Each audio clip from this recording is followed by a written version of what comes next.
Good morning. I know you can do better than that. Good morning. Thank you.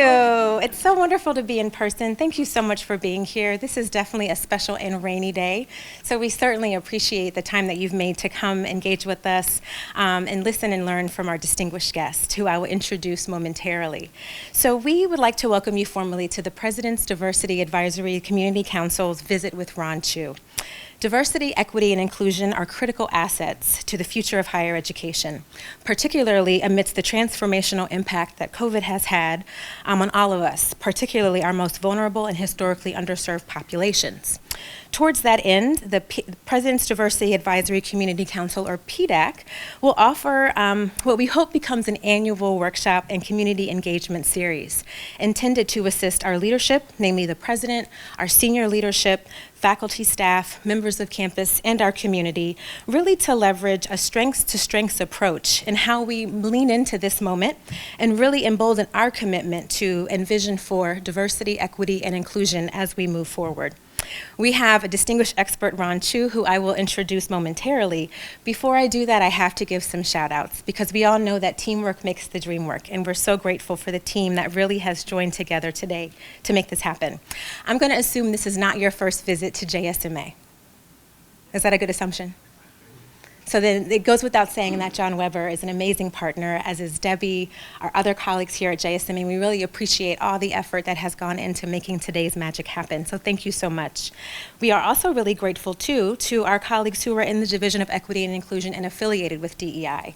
Oftentimes, folks who are really making things happen aren't necessarily seen. Samantha Maddox, our programs coordinator, Ruth Huang, who I know everyone has had the opportunity to meet, who has really helped us make today happen, and we are really grateful for her leadership. Jamar Bean, who's our program advisor in the Multicultural Center, who has done an amazing job helping connect our students. We'll have a reception later with Ron, and we're really grateful for that. Also grateful to see Lynn here, who's helped us convene our faculty and staff who are a part, and students who belong to the ADPI SIG, and a various other host of colleagues in DEI, and also a colleague, Lisa Abia Smith, who teaches museum education. So some of her students are here as well. So we're just grateful for the team. Can you join me in giving them all a hand of thanks? Thank you. I am remiss that I also did not thank our communications team. So Toba Staben, who definitely made this happen, thank you. Her awesome team, as well as the JSMA communications team. Thank you all so much, and I'm sorry for that omission, but not oversight. So thank you again so much. So as I prepare to introduce Ron, I just want to forecast for you a little bit for how this morning's session will go. After I introduce Ron, he will present his keynote, which we are so excited to receive and digest. We'll then have a few minutes after his presentation for some Q&A.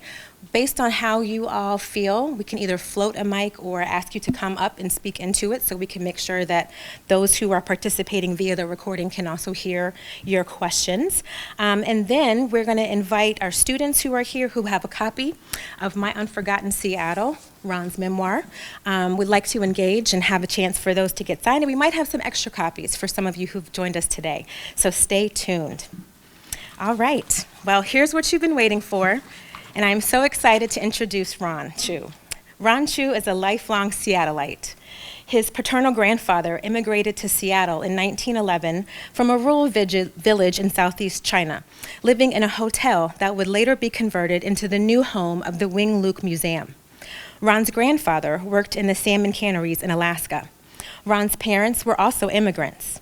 His father, who arrived in 1930, worked for over 30 years as a waiter in the old Hong Kong restaurant in the International District. Ron's mother was a seamstress in many downtown Seattle sewing factories in the 60s, 70s, and 80s.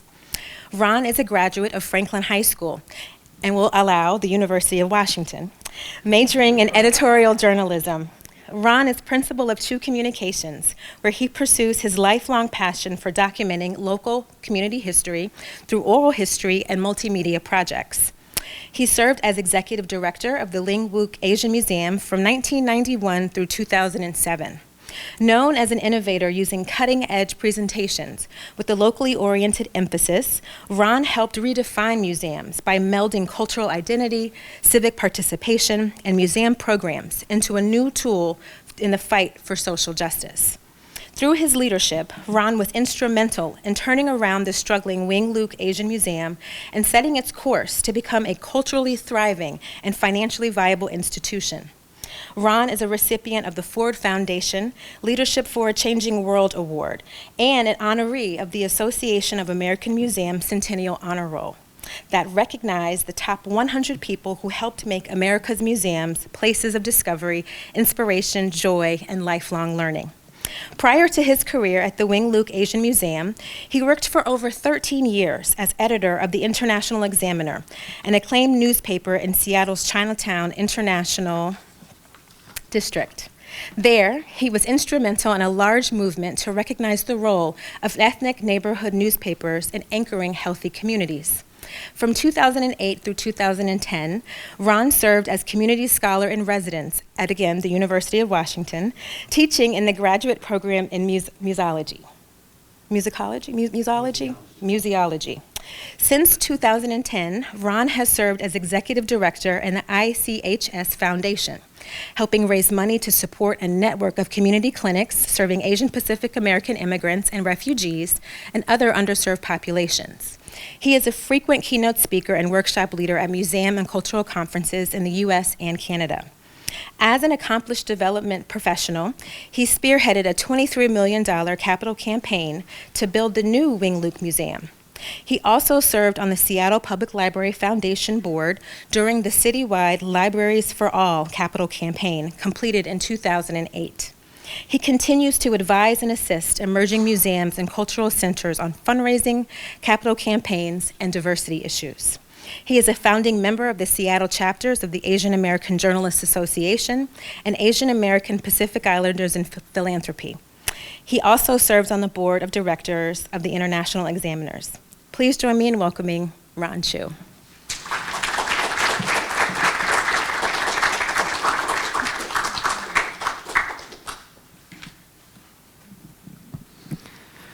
My gosh, after an introduction like that, I think I should just sit down and sign books, don't you think?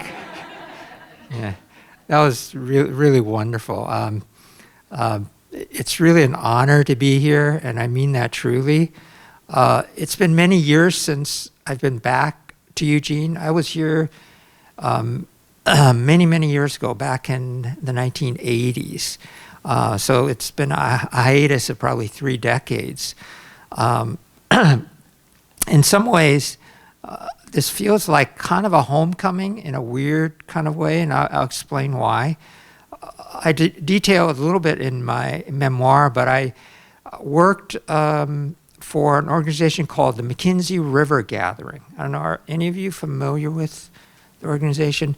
So they were an alternative fund set up by a couple, Leslie and Jack Gray, who inherited $500,000.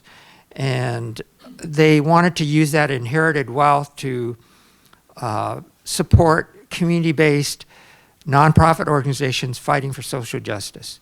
And so they met on the banks of the Mckinsey River and created this fund. They established a Seattle office. So they established a Eugene office, home base, Portland office, a little further north, and then Seattle office later. I was the one who established the Seattle office.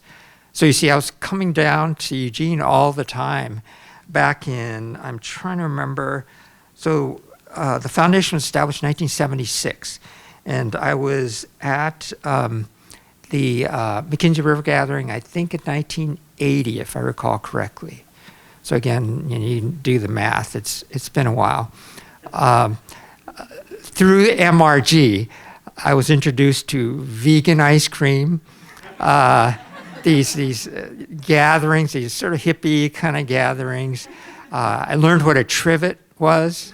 Remember, I'm a child of an immigrant from China, so like, what the heck is a trivet? So I learned a lot of things through this journey. So again, it's like coming home to this experience. Before I came down here, I was talking to a woman named Martha Cho. I don't know if any of you know her. She was on first Korean American on the Seattle City Council. And she says, where are you headed, Ron? We're working on this, because I'm working on this project to establish an aging in place program in Seattle. She says, you got to help with these meetings. You got to meet with the mayor and do all this stuff. I said, no, I got to go down to Eugene. She says, oh yeah, I was down there. I used to teach at this high school, and I helped establish the API scholarship program back in the day, and there's all these folks and stuff. And she says, but it's not a very diverse place, you know. I said, yeah, I know. That's why I'm headed down there. And she said, yeah.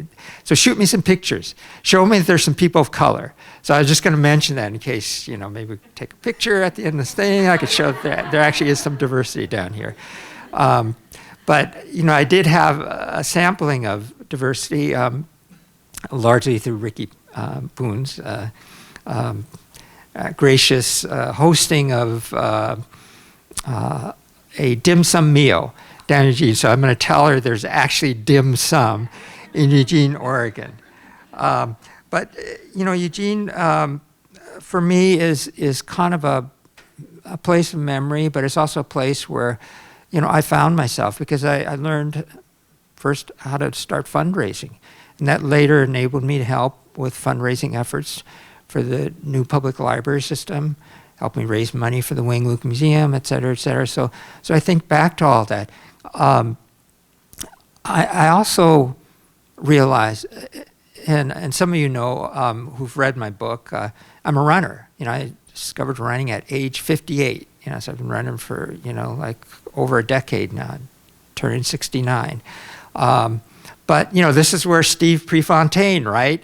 Hayward Field. So I'm thinking, my God, you know, so, and here I am I'm kind of almost vegan, you know, because I don't need a lot of meat because I'm a runner and it creates inflammation. So I was thinking, you know, I'm coming down here.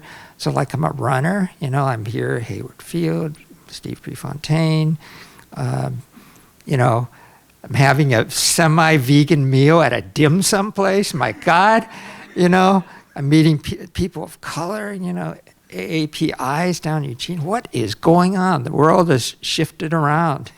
You know, I had the opportunity, thanks to John Weber, to visit the museum here and experience this wonderful artist, Liu Hong, who it's amazing. I was telling John just a few minutes ago before I started speaking here, that those images, for me, are personally very riveting because my uncles, I lost two uncles during the Cultural Revolution, who I never knew because they passed away before. I mean, I eventually got back to China, which I'll talk a little bit about, but I kind of learned through her imagery a little bit about what it was about. My grandmother had bound feet. So I was looking at one of the images that was showcased, and I said, my gosh, this is the visual evidence. I went through a journey as in my own learning and understanding about injustice in this country. I learned about polybemus, and I see an image of polybemus that the artist had rendered. So I'm seeing a parallel journey. I'm not an artist by any means. I'm a modest journalist who tried to do a memoir, which is an assemblage of a number of stories. But, you know, I followed a journey not so dissimilar and have arrived at a place not so dissimilar from the University of Washington. So I don't know if this all makes sense. It's kind of an eerie feeling being here in this place with all of you, exploring this issue of diversity. So that's a little of my prelude. I did want to mention and show you that I went to my hotel room, you know, and I saw this thing lying there. I said, well, I suppose I should wear this because it'll cover the grease spot from the dim sum that I had yesterday. So, you know, it's put to good use and it's much appreciated. I think it's the President's Diversity Advisory Committee or something like that. Yeah, so thanks to all of you who are part of that for making my homecoming truly a homecoming. Okay, so anyway, let me go through and share with you what I describe as my keynote, Finding Our Forgotten Histories. I've got a bunch of images, and I may skip some, I may talk about some, may not talk about some. I should mention also, I'm mindful of time. You know, there's a number of students here. Sometimes you got to go and do your thing. And I'm respectful of that. You know, if what I say resonates with you, that's good. If it doesn't, you know, I understand too. And if people leave, that's okay too. If you have questions, feel free to interrupt me and ask. Because I once was in your shoes, and sometimes you can sit there and like you're waiting to ask a question. There's no moment. Raise your hand. Ask to be called, and I'm happy to provide an interlude and make this talk meaningful to you. So let me, and by the way, is the sound working okay? I'm not hearing real well. Okay. So I'm here for AAPI Heritage Month. Just a brief note, back in, I think it was 1978, was the first AAPI, I think it was week or something. I remember because I was editor of a newspaper called the International Examiner, community-based newspaper. I was so happy, not because our heritage was being celebrated, but because we could get ads for the newspaper. Because back in the day, you know, mainstream publications, universities, government agencies didn't provide advertising for ethnic community-based newspapers. So I'm not thinking of the heritage thing. I'm thinking we got ads coming. And particularly a lot of the student groups at Seattle University, Seattle Community College, University of Washington, we got ads from them. So it was a great thing. We've obviously evolved a lot since that time period, and I think even the language of what it's called now has changed. But I did want to take a moment to acknowledge that you know, this moment had meaning in one sense, and it's evolved to something much more genuine, I hope. Copy of my book, or the book cover. I brought this actually because I wasn't sure whether there was going to be copies of the book here in this room, just so that people know what it looks like.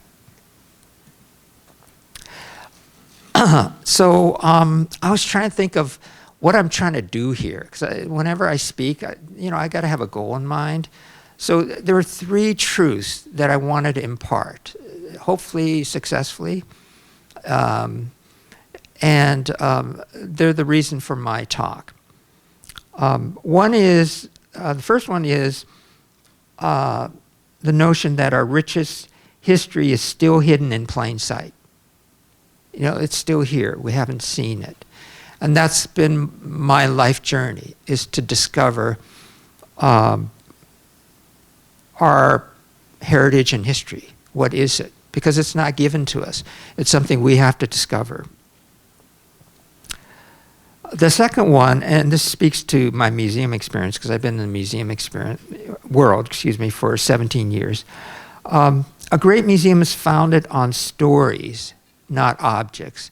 And I say this being in an institution of art, where obviously you have objects, but we have to pull that back a little deeper and realize that ultimately the stories that emanate from these objects are what is most important, because they're what connect us to things. And that was the core of some of my, at the time, somewhat revolutionary work in the museum field. I was considered, by the way, kind of a nutcase when I first started, because I was talking about museums being showcases of stories, that stories define the institution, that we should be collecting stories rather than objects. And maybe objects we shouldn't even necessarily collect, that we should borrow and perhaps share between institutions. The third truth, and it speaks to, I don't know, are any of you here planning to do a memoir or working on a memoir by chance? Any students want to? I know Ricky's working on. Anybody else? Yeah, I see another hand there. Another hand back there. So I want to say that anyone can write a memoir. Anyone. I'm a journalist, so I write 800-word stories. I decided to create a memoir, which is 700 pages. It's like crazy. Like, oh, am I out of my mind? I was able to create it, and I'll share a few tips for what it's worth for those who are interested in sharing their stories, because ultimately that gets back to our own history and how we look to pass it on to the next generation. As you know, we're at this moment in our history where we're dealing with a lot of issues. You know, in our lifetime, we have not conquered discrimination.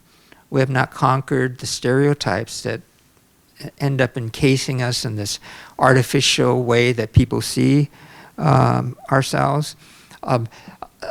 As I mentioned, I'm a runner, although I didn't run this morning. I woke up in a strange place that felt like home, but it was kind of like, where the heck is the trail that I usually go out to run on? But for the first time, you know, after the pandemic emerged, I didn't feel safe. I was actually harassed on my runs. This is in Seattle, large AAPI community. I'm on Beacon Hill. It's mostly Asian community. I was literally verbally harassed and nearly assaulted once. I did a lot of my work in the Chinatown International District. You know, our stores were vandalized. There were white supremacist stickers everywhere. So, you know, we still have much to conquer in this time period where it seems like things have gone backwards at the same time that they've moved forward. Just for reference, so you all know where my roots are, you see that little grayed out area says Toisan, Hoisan. It's a district in southeast China, which is where my family roots are from. And again, I'll talk a little more about it when I go further along. A few random images. This is pulled from 1853 news article. And I share that because Washington State actually wasn't a state yet. I mean, we were part of the Oregon Territory. So the presence has been very, very long and deep, and we need to remember that. I know there was a little conversation at the dinner group last evening about some discoveries, I think in Eugene, right? Is it a Chinese restaurant, Ricky? Yeah. So the more we dig, the more we find, you know, and that's the process that we need to all be engaged in. Hop pickers, railroads, you probably know a little bit about the railroad history. Salmon canneries, a big thing. My grandfather worked in salmon canneries in Alaska, my uncles. I should mention, by the way, I have a great uncle who worked up in Alaska as a cannery foreman. He's passed away. He served during World War II and was involved in the first bombing mission over Germany. His name was David Wu. He founded this Chinese American Veterans Organization. Anyway, I remember going through his photo collection, which is now down in California within the family. But I saw these cannery crews that were all African American. I didn't know anything about them. I said, what the hell, where did this come from? You know, so I know the little bit of the Asian piece, but there are other pieces that no one has explored. Maybe there's a student here that might be interested in like following the trail. And of course, you know, 1880s, you know, the anti-Chinese uprising, a lot of the agitation. Tacoma, the mayor was involved in the ouster of the Chinese. They burned down Chinatown and kicked all the Chinese out. Seattle, the same thing happened in 1886.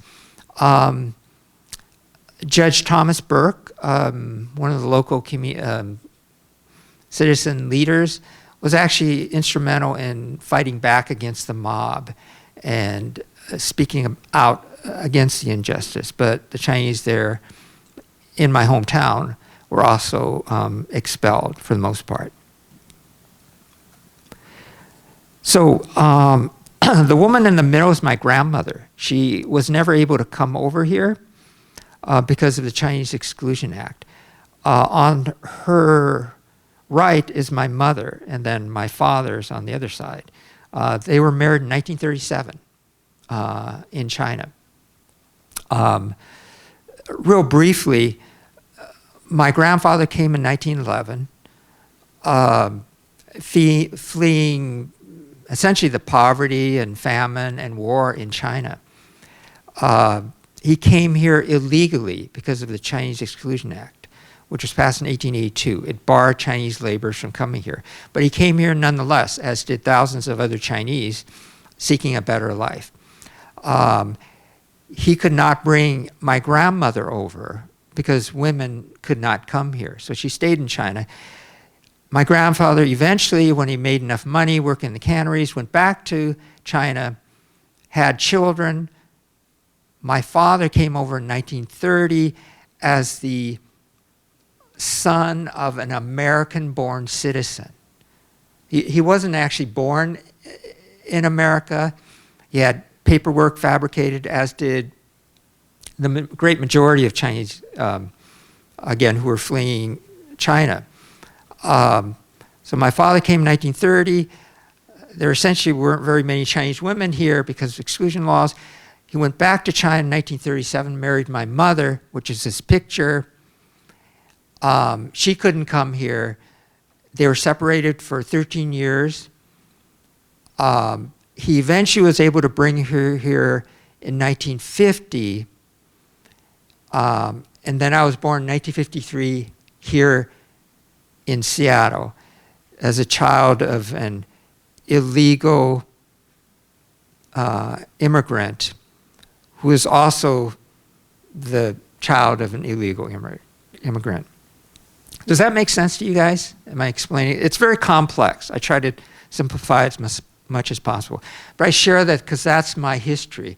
And I share that also, in particular of late, with people who are experiencing that same fate. There's some of these children, the DACA generation, I feel for what they are going through, because I also lived under the shadow of not talking about my history. Because if you talk about your history, you expose yourself to all kinds of legal repercussions. And that's why when our former president, talks about, in the xenophobic way, people who live here, who have contributed to this country, then it creates this whole wave effect that we don't realize. And I share that in my memoir, my Unforgotten Seattle. I use that word unforgotten very deliberately because it's not forgotten, but we need to remember it. And it took me a whole lifetime to come to terms with who I am, who my grandparents, who I never knew, were, who my parents were, because they never told me many things. They told me to be quiet because of the potential. I actually passed up opportunities to get financial aid, as did many of the folks of my generation, because we didn't want to apply for a government aid, because they might start poking around and seeing who you are, what your origins are. So again, a very, very delicate situation. This is my father in his later years. He was a waiter. He was sitting in a restaurant called the Tai Tung Restaurant It's still around, established in 1935. So any of you who want to take a field trip up to Seattle, I'll take you to the restaurant and you can have chop suey. This is my late uncle, my dad's younger brother. He was killed during World War II. He was part of the 87th Mountain Division. He fought in Italy. He was part of an elite group of soldiers who trained on skis and horseback. And he was killed attacking a German submachine gun nest. He actually single-handedly attacked a machine gun nest, and he was killed and so forth. But he fought and died for this country at a time when my father couldn't bring my mother over because of the exclusion laws. So again, fortunately, she was in her 30s when she had all of us, and she popped out 4 of us on this side of the ocean. And, some families didn't have that luxury because the women, by the time they got here, it was too late. They were too old. So I grew up working in the restaurant alongside my father, seeing a bachelor generation of men who, it was kind of sad. I saw them, there were prostitutes who,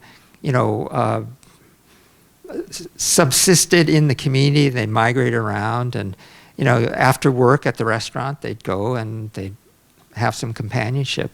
But again, timing is one thing. Like my father, fortunately, was able to bring my mother over soon enough so that, again, we had a family here.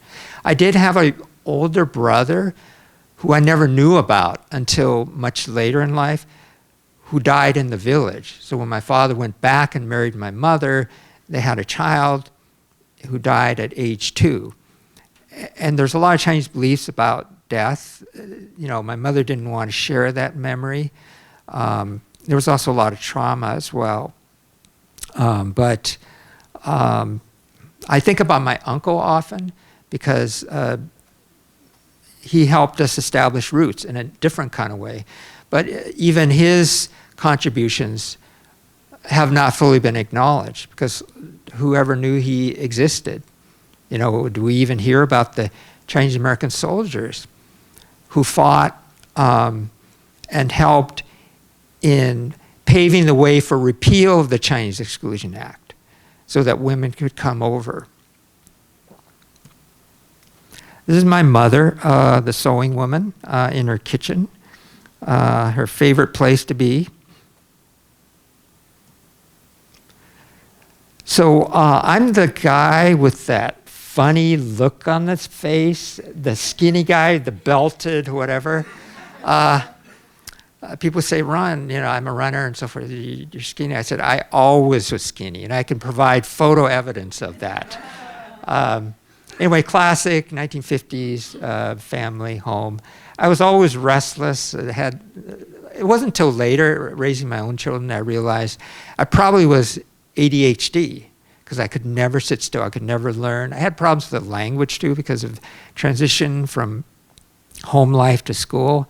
But yeah, it was tough to get me, the one person, to actually sit still enough to take a picture. So that was one image I think it might be in my memoir. This is the restaurant that I worked at. We knew it as Hong Kong Lao, which means a Hong Kong building, because it was a full building. Chop suey restaurant. Back in the day, no one took pictures. So postcard is really the only visual evidence you see of what the actual restaurant looked like. I write in my memoir, which for those who are Bruce Lee aficionados, he used to visit the restaurant all the time because his favorite, one of his best friends was another waiter at the restaurant, and they used to go back in the kitchen and break vegetable crates. I thought these guys were nuts because I was like, well, what do you, these vegetable crates are for like holding vegetables. Why are you breaking them apart and so forth? But people forget that Bruce Lee was just a waiter, right? Some people rise to different situations because of talent or drive or other kinds of things, ambition. Back during that time period, when I was attending University of Washington, after I left the University of Washington, I met two Filipino Americans. The guy on the left named Selmy Domingo, and the guy on the right, Gene Viranes. Selmy grew up in Seattle. He actually was born and raised in Texas. Gene was raised in Wapato, a small farming community in eastern Washington. Anyway, they wanted me to go up to Alaska to work. They said, hey, your family used to work up there. Now it's Filipinos working up there. You could make a bundle of money. You have to work hard, 18 hours a day during the season when we're canning fish, but you make a lot of money. I said, no, I don't want to go up there. I got a gig at a restaurant. It pays good. I make $2 an hour. It's good. I said, no, you can make more. I said, no, I don't want to. You guys gamble away all your money when you guys make that money, so I don't want to do that. But they said, well, we're trying to reform the union, and you could help us document this. And I never went up there. They were eventually murdered, and I wrote a book about it, and I brought a copy of it here. I probably should have brought more. It's titled Remembering Selmy Domingo and Gene Viranes. And it's about the history of Asian laborers in Alaska canneries. But they were very influential in my life during that time period when I was a student activist. This is where I would have been working, sliming and butchering fish in the fish factory. This is my mom working in the sewing factories. People don't realize that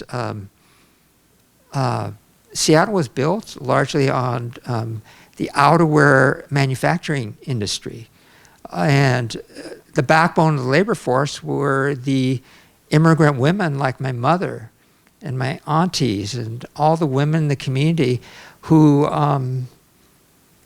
sewed garments. And they were ski jackets, boots, gloves, all kinds of apparel that were used to outfit laborers beginning in the late 1800s during the Alaska-Yukon gold rush. Because people were coming up from California, passing through Seattle, going up to Alaska to make their fortune. And so that's how Seattle grew and developed. Later, when I joined the Wing Luke Museum, we did an oral history project in the midst of some of the campus protests. I don't know what's going on down here in Eugene, but this is around year 2000, protests against the sweatshop labor that was happening in Southeast Asia mostly, and the sale of garments that were being sold on campus. So at the University of Washington, there were a bunch of students, raising this issue, and I was at the Wing Luke Museum. I said, "Well, don't you realize, all of our moms, they worked in the sewing factories that used to be here in the U.S. before NAFTA, and they moved overseas. So why don't we interview these women?" So we started doing some research through Seattle Public Library. We realized that it wasn't, I believe, until 1997 or something like that, 100 years after the development of this industry, that a single interview with a laborer or a sewer was ever published. This is 100 years of women's history, of Seattle history, that had never been done. So we started interviewing folks, and it was nice because we just interviewed folks we knew, right? And they talked about their experience, and we also realized it's not what you think it is.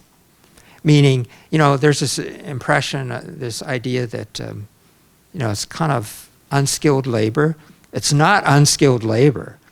You couldn't survive, right, if you couldn't be fast, if you couldn't not be safe. And by the way, I write about this in my book too. My mom, she sewed her finger a number of times. and it's pretty deadly. I mean, literally impaled. It was very commonplace. They usually would take them to a clinic, like wrap it up and then back to work the next day. I mean, that was what I grew up with. Again, under this, remember, I'm a child growing up and I'm seeing my mother suffering, and she comes home with all this, this down sort of fill in her hair. Literally it's like Snow White with all this stuff, because that's what she's breathing in inside these closed factory doors.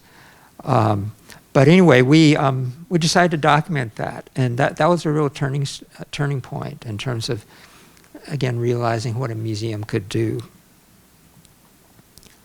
This is Wing Luke, the namesake of the Wing Luke Museum. How many of you have actually been up to the museum? Any of you? Okay, it's actually a good number. Field trip is in order. Ricky will organize it, and we'll have more dim sum, right? Vegan dim sum or something. So, but he was a really unusual person. He was way ahead of his time. He was elected to the Seattle City Council in 1962 and was involved in the repeal of the passage of the Open Housing Act, which allowed people of color to own property in parts of the city that had been covered by restrictive covenants. So we moved to Beacon Hill, my family, in I'm thinking around 1960, something like that. And prior to that time, if you were Asian, you couldn't buy property. They didn't have to sell to you. I remember doing oral history project, which is the basis of another book that I had worked on. And I talked to a bunch of folks who, the reason they were able to move into Southeast Seattle earlier is because they had white friends who bought the property and then sold it to them. So they had workarounds during that time period. But Wing Luke was the person who talked about the idea of a museum being a place of community connection and celebrating art, history, and culture of the people who settled in the region. This was a museum that I worked at, not the one you see today. It was an old auto garage. So I was involved in the capital campaign to develop the new museum, but I never actually worked in the new museum. By the time I was done raising that $23 million, I was tired. It's time to move on, do something else. I'm sure John realizes the travails of fundraising. It can wear you out. So, first exhibit we did was an exhibit titled Executive Order 9066. It was the first exhibit, and it transformed the museum because it was centered around the notion that exhibits could talk about social issues. And so we got together a committee of folks from the Japanese American community, first generation Issei, second generation Nisei, third generation Sansei, fourth generation Yonsei. And they created the exhibit. They did oral histories, interviews. There was some wonderful camp art that was rediscovered. Images created mostly by people who were sign painters in the Japanese American community, which documented their experience being incarcerated. American-born citizens behind barbed wire, without trial, due process, over 12,000 from Seattle. So we documented their experience. We brought out their objects, artifacts. One interesting thing that we realized, everyone brought rocks out. So they described this rock craze in the camps. I had no idea what this was about. And because we had told them, bring out stuff that's most meaningful to you. So we had, furniture that people had built from driftwood and other kinds of things. A lot of rocks. But so at one point, a bunch of these former internees brought their piles of rocks. I don't know what we're going to do with this stuff. They said, but I started thinking about it. so they had nothing to do. I mean, they were in these camps during the duration of World War II. So they found rocks, and they would polish them on the floor of the shower facilities. And they'd spend hours polishing them. They'd have contests, see who could polish theirs the best. But it was a metaphor, you see, for how they felt. It was the futility in some ways, trying to find some meaning out of the futility. You know, they were imprisoned, betrayed by a country that they thought was theirs. So we found ways to display that. But again, these wonderful discoveries during the process of creating exhibits that make things very meaningful. This was an exhibit, by the way, which helped put the museum on the map. We raised money to erase a deficit, which was there. Directors, when they come, they find all these skeletons in the closet. They don't tell you, well, oh, by the way, you got this deficit to deal with, well, you know, as you get hired and so forth. But anyway, this exhibit helped. We also did other exhibits, and I just highlighted this one in particular, which is exhibit partnership with the Sikh community in wake of what had happened post 9/11. You know, the attacks against people who looked different, you know, who had different appearances, who worshiped differently and so forth. But interestingly enough, this was a bridge exhibit between the 9066 exhibit and the Sikh community, because then they began to share experiences of what it meant to feel like you were betrayed by a country which was your own, and how to deal with that. And so we created coalitions and partnerships which enabled the conversation to happen in the gallery. Again, while we had objects and things that could be highlighted, the conversation was at the center of the museum experience. It was very powerful because it enabled us to bring visitors in. Because ultimately at the bottom line is, can you bring people in for programs that are attractive enough to sustain the bottom line. And the Sikh exhibit was very meaningful. I'm doing a little time check. Is everybody okay? Okay, everyone's still here, so it's a good sign. I'm going to talk about the museum specifically and the capital campaign, and sort of end it there with just a couple quick stories. And then hopefully open up to any questions that any of you have. This is the building that we built, or that was part of the capital campaign that ended my tenure at the Wing Luke Museum, $23 million capital campaign. And this is it back very early on. This is in 1930, I believe. I'm guessing. Let me see here. Yeah, this is it today. So you see that progression. It kind of really hasn't changed that much.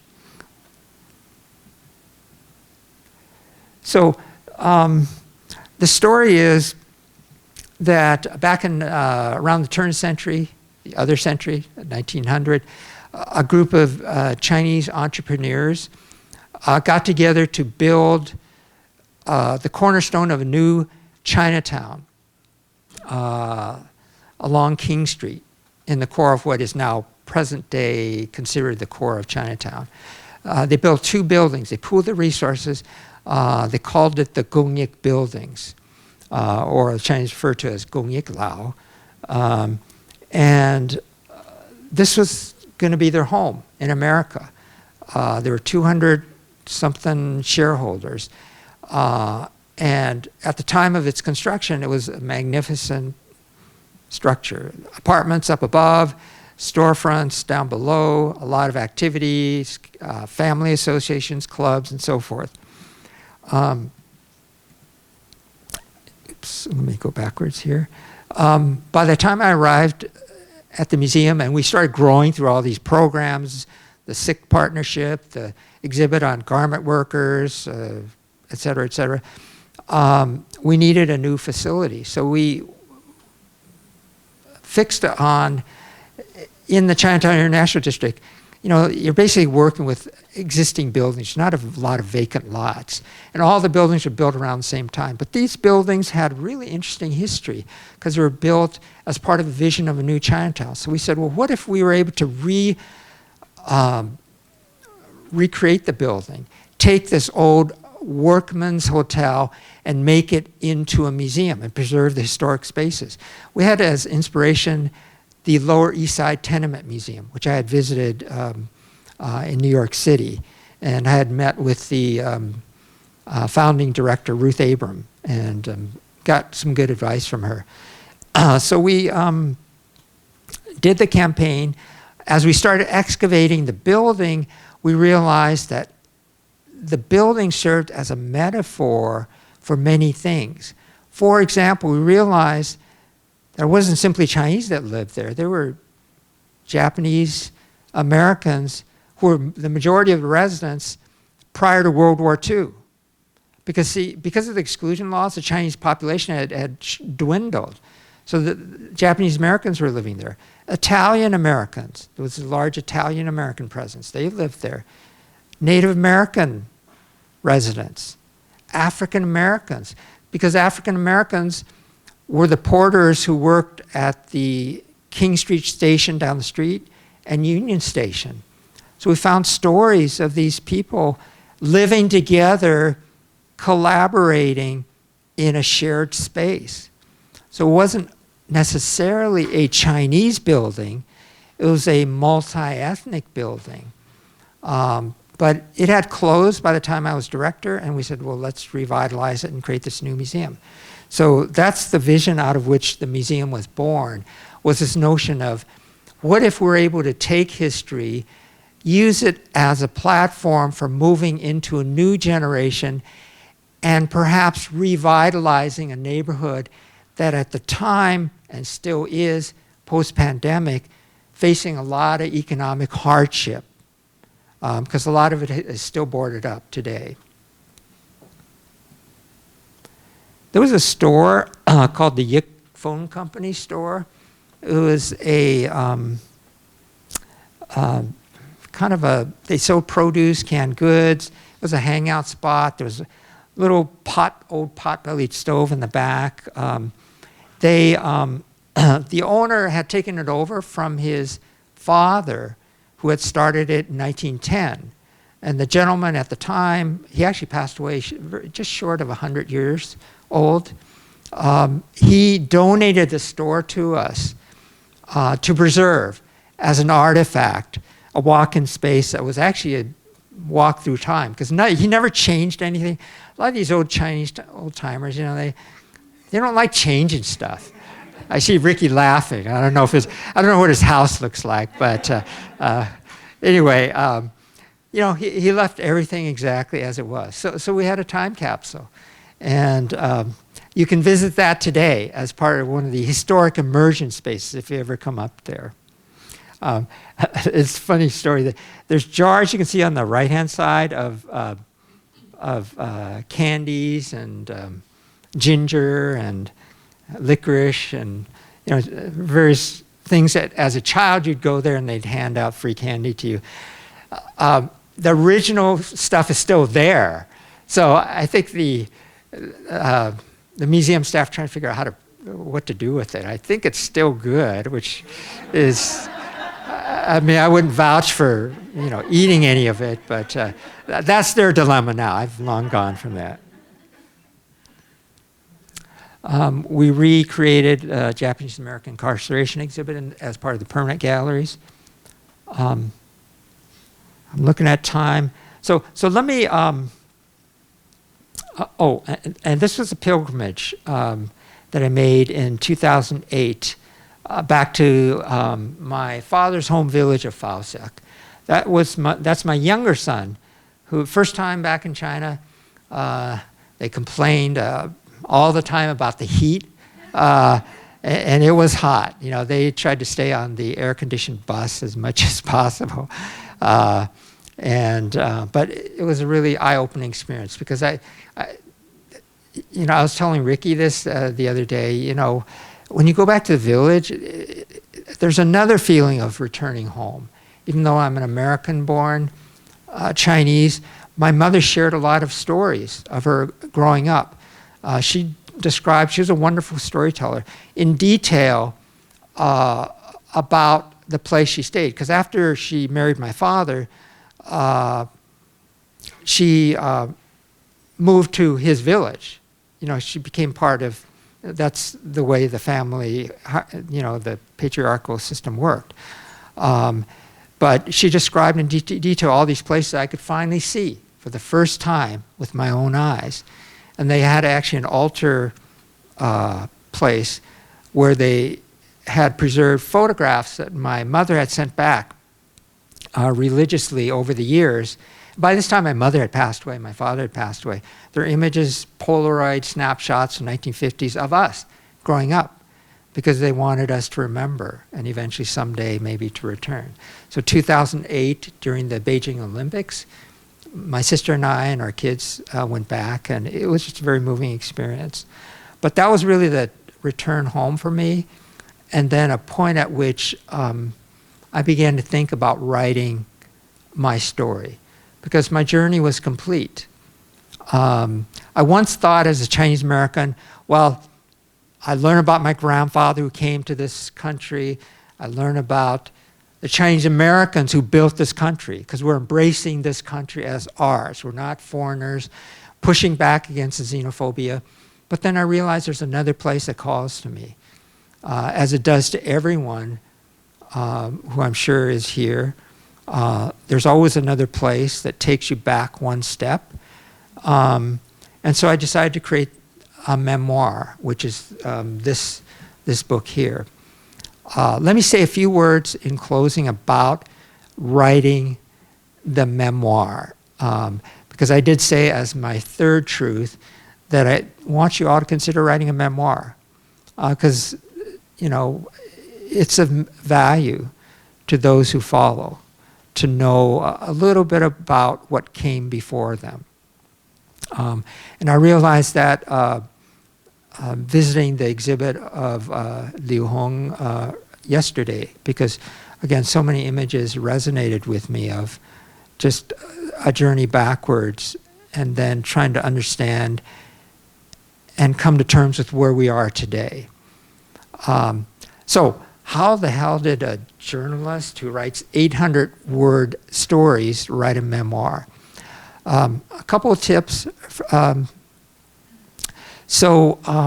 of you who are young enough, who have a long window, create a journal. It sounds kind of like, well, God, I don't know what for, all this. These mundane details become of great value because you don't understand them unless you piece them together over time. With some patience, those things start taking on a life.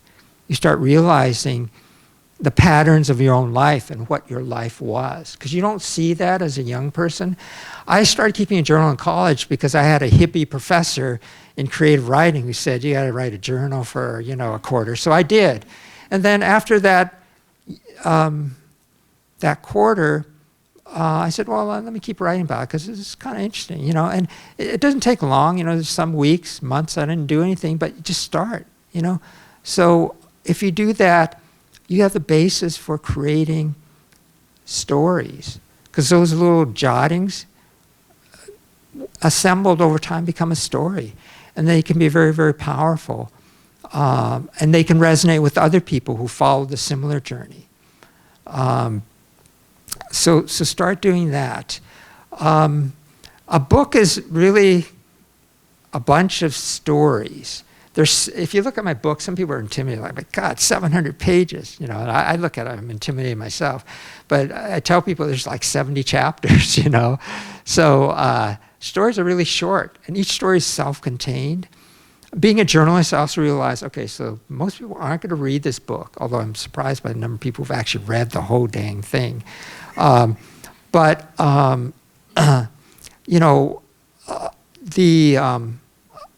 print is big. The stories are all short. I think they're meaningful in some ways because each one has something to say. There were more chapters I did. I threw away a bunch of them, publisher didn't like a bunch of them, and I agreed. In the center of the book, there's actually a bunch of photos, quite a few photos with captions. Being a journalist, I wanted that to be its own thing. So if people got the book and didn't want to read the book, they could just read the center section. It's actually like reading a picture book, because the captions I wrote intentionally so they could move through time. There's different levels at which I operate, being a journalist, having learned the inverted pyramid and so forth. Little cheat things to get people through, but it's also enabled me to write the thing, you see, because it became bite-sized. And,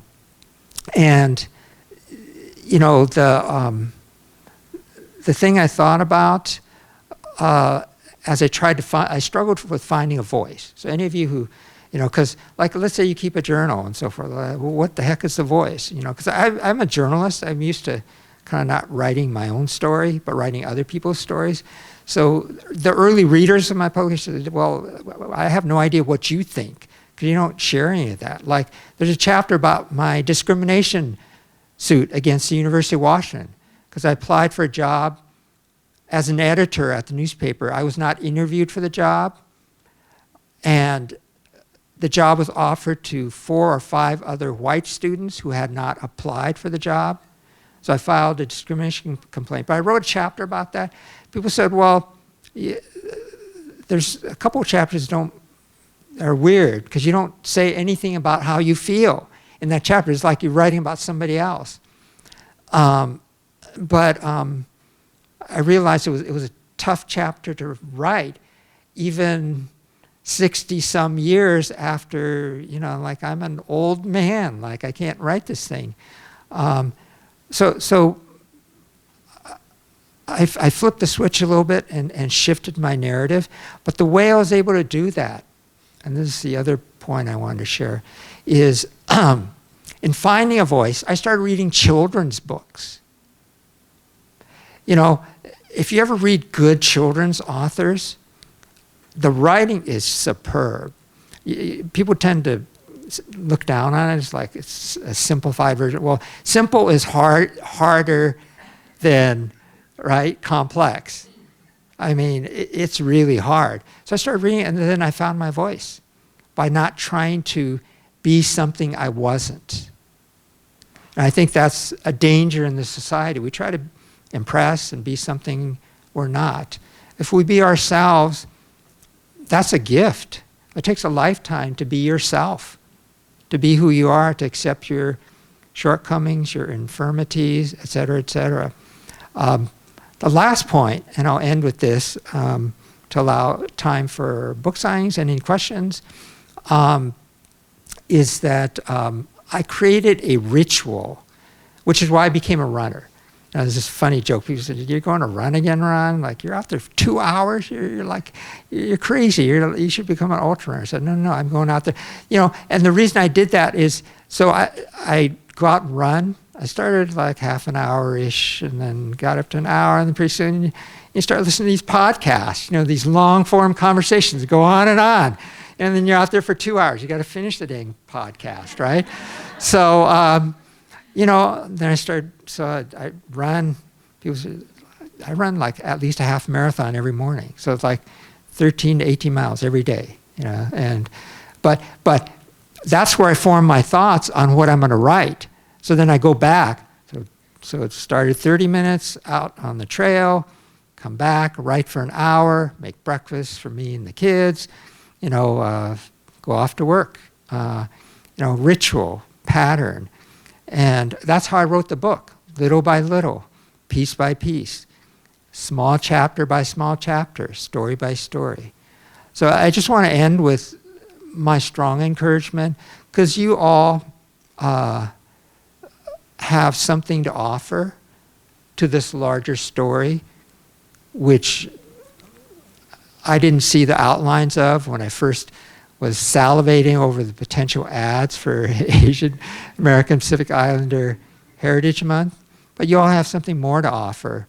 And particularly those of you who are students here and part of the next generation coming up, I have great faith. That's what keeps us going, I know, who've been around longer, is that you'll carry on the work, and that the work you do will help change the world in a way that allows us to be able to make this country fulfill its promise. So thank you all for your attention.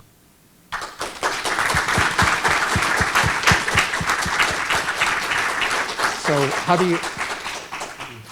Can we use this mic too? Perfect. Well, I don't know about you, but I definitely feel fully enriched by this wonderful talk that you gave. So thank you so much, Ron, for bringing so much of yourself and your truths to us in our campus and community.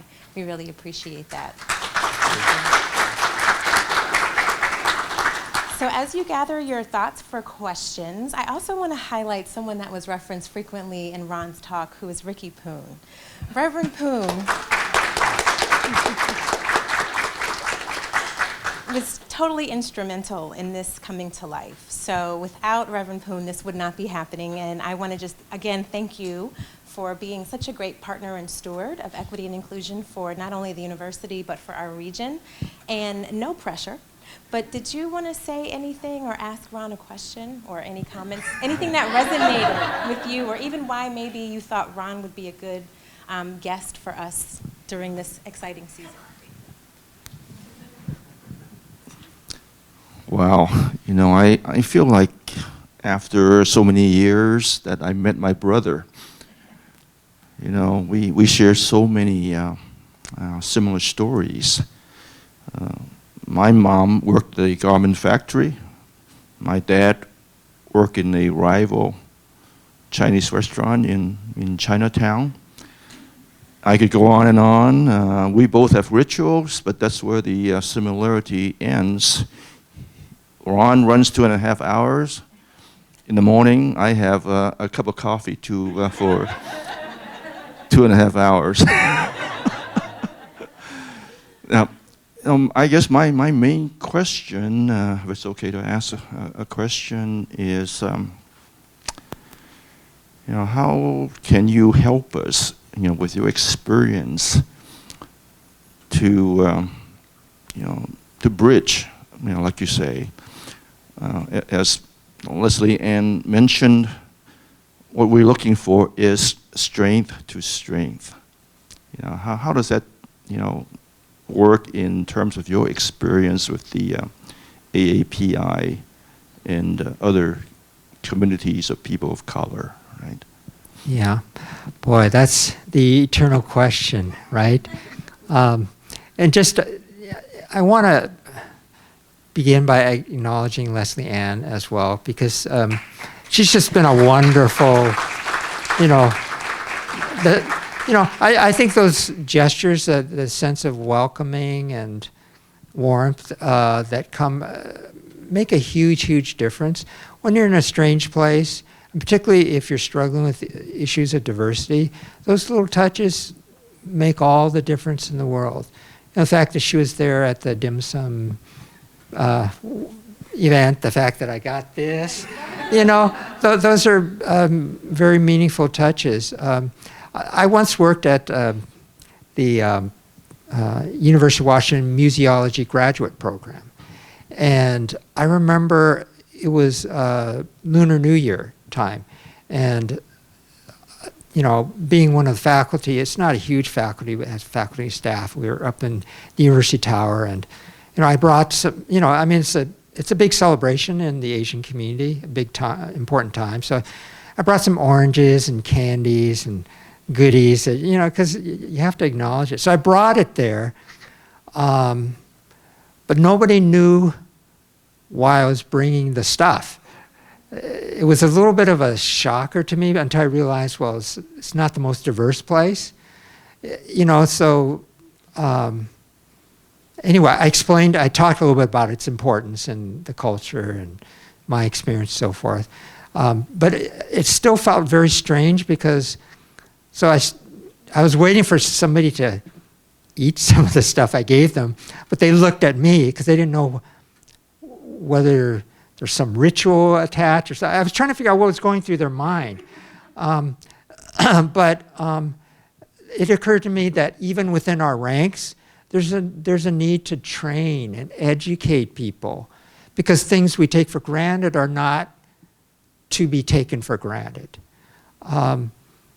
I'll mention too also, part of my interest in writing this book also was, and those who take the time to wade through it realize that I'm being very intentional about sharing stories that would not otherwise surface. For example, I write about my experiences working in a restaurant in detail. Not in a stereotypic way, but just like who these people were and what we did and how we bust the dishes and the system, how it all works. I describe how my mother worked in a sewing factory. When I was director of the Wing Luke Museum, one of the frequent questions that I got, people coming through the door, they weren't there to visit the museum. This is back before it became the new Wing Luke Museum. They wanted to find a Chinese restaurant. And so they wanted, where's the best Chinese restaurant?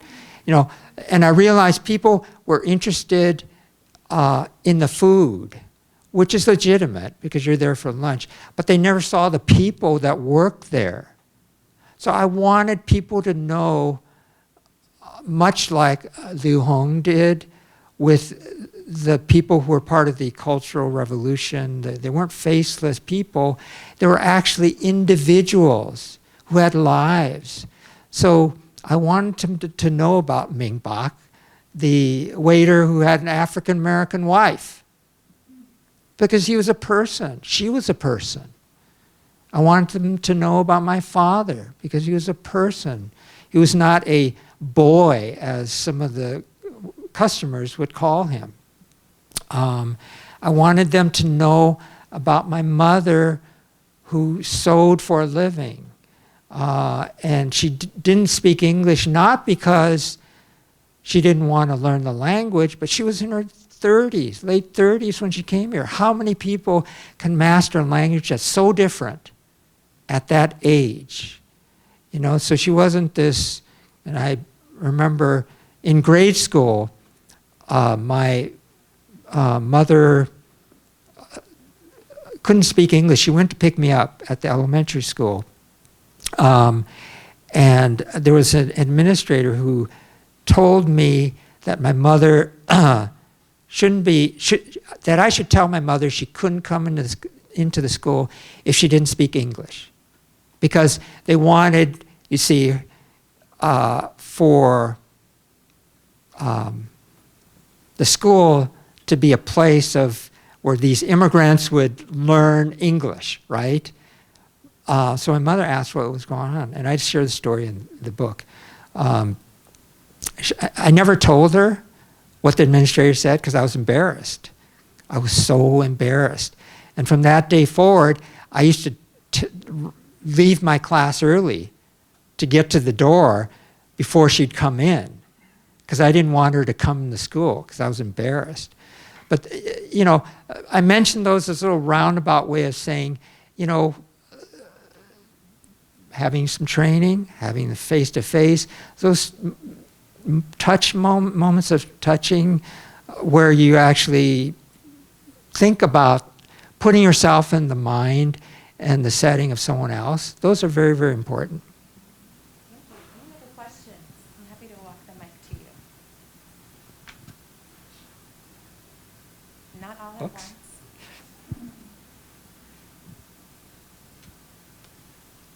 I do have a question. Yeah. How long, the sort John, of major shows? Let me give you this. Okay. It's a museum question.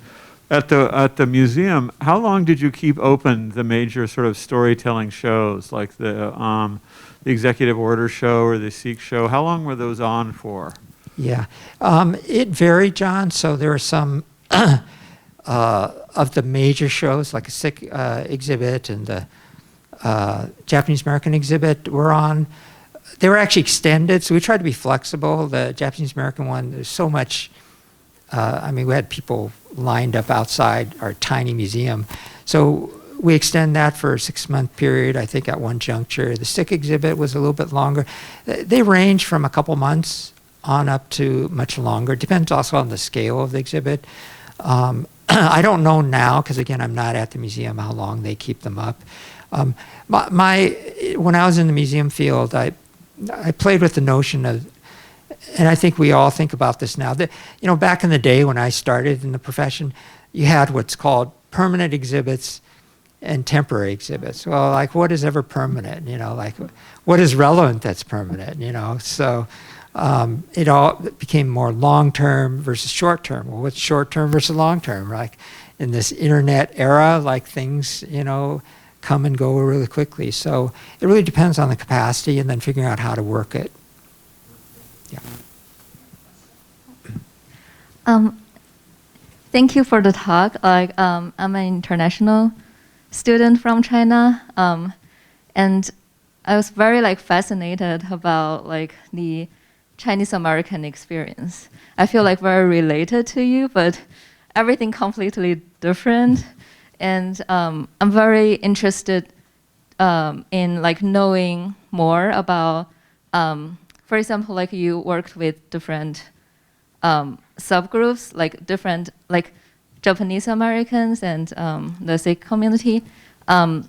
So what are the experience feels like? Are they common, communications among different groups, and how that started, or is it still going on? Are they changing? Thank you. Yeah. There are many ways in which all our lives intersect. And so some of it is language, right? Some of it is cultural background, cultural practices. Some of it is even economic class, whether you're from more wealthy or less wealthy. Some of it is your own interest in terms of, particular subjects as you study in school and so forth. There are many ways in which people intersect. I think, again, being Chinese American, there's some stuff that probably is, again, very similar, but not so similar.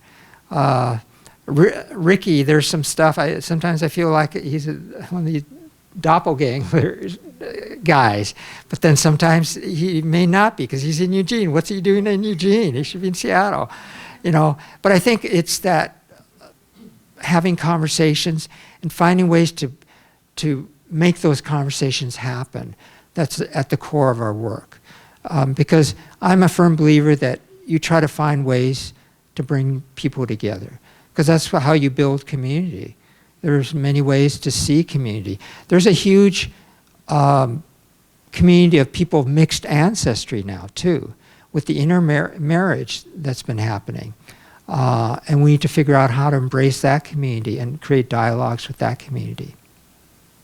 We have time maybe for one more question.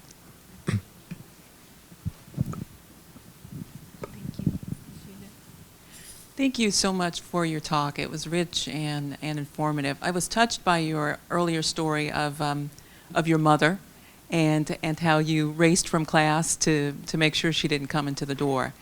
And that was really a sort of sharing of vulnerability. But obviously you didn't stay there, because if you did, we wouldn't be here today and the museum wouldn't be there today. And so I'm wondering if you can talk briefly about this journey to authenticity and to really valuing your identity and the need there and the willingness to share that so richly with not only people in Seattle but the world beyond. Yeah, no, thank you for that question. For my generation, and I'm a classic baby boomer, we were part of the first generation to attend college, because my parents never had an opportunity for an education. My mother went to the equivalent of elementary school in China, and then she literally came here. My father had the equivalent of an education, completed education at age 13, came to America and took some English classes. And that was the extent of his education. So I was part of a generation that emerged on the campuses during the 1970s, during a time period where there was a lot of upheaval happening, civil rights movement. Those were influences that I think gave strength to me in terms of seeing ways of completing my journey, doing community work, fighting for social justice, accepting that it wasn't okay for me not to be interviewed for a job for which I was qualified, that I should speak out on that. And by the way, my mother was terrified when I filed the discrimination complaint because it started appearing in the newspapers, and she was afraid that I would be killed. You know, and at the time I was really angry with her. I was like, "What are you talking about? You're just from the old country. You're superstitious, all this stuff." But then I realized, I'm not seeing it from a women's perspective, from an immigrant woman's perspective. I mean, that took me a little time to come to that. But I learned a lot from African American peers who were active during the time period and got a lot of support from folks who were part of that, the Native American community and so forth. So that really, I think, was a pivot point for me. And then over time, if you're open enough and continue those conversations with people around you, you'll grow and come to complete or come closer to the end of your journey with a much more substantial understanding.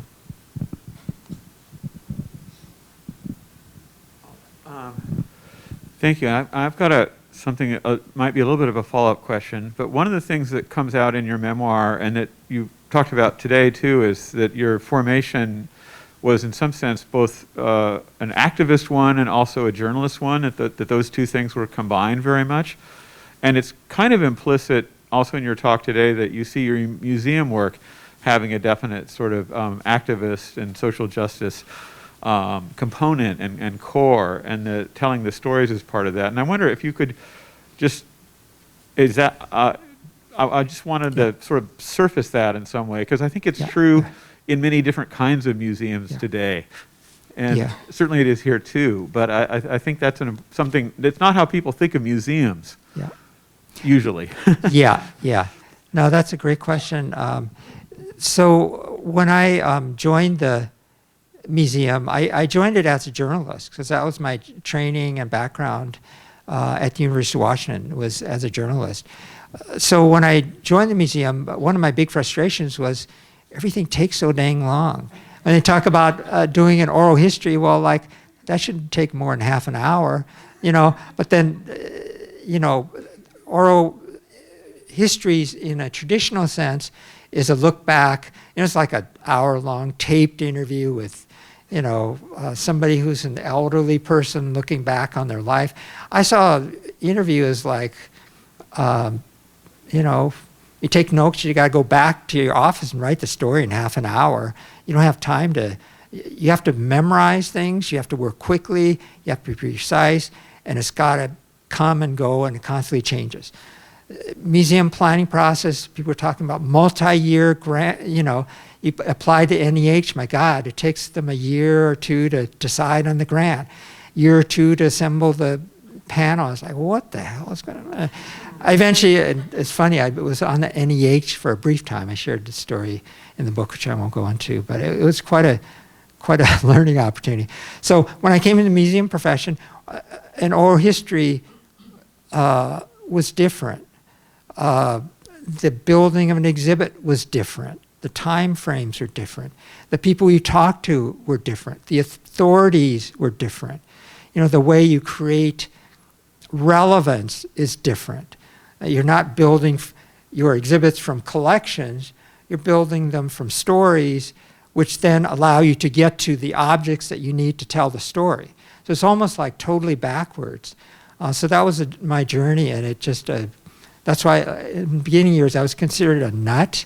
Now with, again, the advent of the internet and, the social media and all this stuff, we're in a totally different realm where some of what I was doing earlier is now even slow, right? So the world has accelerated and changed in different ways. Yeah. Ron, we clearly don't want you to go. And we could continue to talk all day with Yeah, you. yeah. This is obviously not your first visit to the University of Oregon, and clearly it won't be your last. But thank you so much for this wonderful and engaging and insightful keynote. If you have other questions, please do join us this afternoon in the Multicultural Center. I believe we kick off at 3 p.m. So please do stop by, and we would like to release Ron from feeling on and engage at our book signing, and invite our students to come first to get your copy, to engage with Ron and get signed. And we have some extra copies too if you are so inclined to stay as well. Thank you again, Ron. Yeah, thank you, everyone.